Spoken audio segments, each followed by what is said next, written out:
يستطيع المشجع المغربي المتنقل إلى مدينة سان بيدرو الإيفوارية لمساندة المنتخب الوطني في كأس إفريقيا أن يقتني 5 تذاكر عن طريق جواز السفر، وتم تحديد عدد التذاكر المخصصة للمشجع الواحد في كل مباراة، وعددها 5 مع الإدلاء بجواز السفر أو إحدى أوراق الهوية مع دفع المبلغ من الموقع الرسمي لها.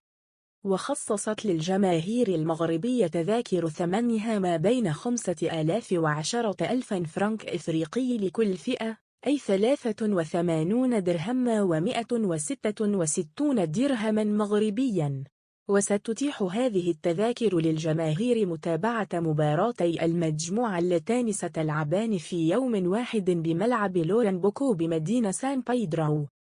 وتوافد المئات من أنصار الأسود على مدينة